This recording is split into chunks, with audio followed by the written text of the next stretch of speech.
কি রে স্যার ঠিক আছে না? হাই রে বলত তোরা কি কইছি আমার আমি হুপ ফুল করতে তোরা আমি তুই বেড়া তুই আমার যে সম্পর্ক জানস এদি কাকার ক সব খুললা আমি কেমন মানুষটা কেমন ভালো নি খারাপ এটা কাকার সব ক খুললা তো ঠিক আছে বলতাস কাকা হয় এমন একটা মানুষ যা ভাষায় প্রকাশ করার মতো না। ওই আমার কাছ থেকে 500 টাকা নিছে, কইছে এর পরের দিনই দেয়া দিব। আলহামদুলিল্লাহ 6 মাসে আছে গা, টেয়ার কোনো খবর নাই। দে বেড়া তুই বন্ধু কলঙ্ক বেড়া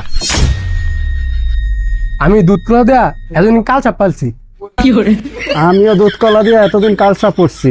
এই মোবাইলটা কার? কাকা আপনি আমার ভালো নিতে তুমি তো আমার কাকা বাতিজা, এখন আমার টাকা দিয়া এই মোবাইল নিবা তুমি। আপনি তো আমার থেকে 10,000 টাকা পান, এই মোবাইলের দাম তো 26,000 টাকা। কোনো সমস্যা নাই, মোবাইল পাইতে হইলে টাকা নিয়ে আসতে হইব। বাইরে কোনো কথা আছে আমি কইছিলাম বেটা আমার কথা এই কথা কইতে রি তুই তো বলি বইতে হ্যাঁ বেটা তাই কইছে কথা কইতে কি করতে থাকে আমার আব্বা বের মোবাইল কিনে যাবে মোবাইল দিত না আমার সমস্যা না বন্ধু, তুই টিয়া দেওয়া ফরল হয়ে যাইতে মোবাইলটা কি হরে টিয়া দিব তুমি সব জানাই রাখবে একটু দিয়ে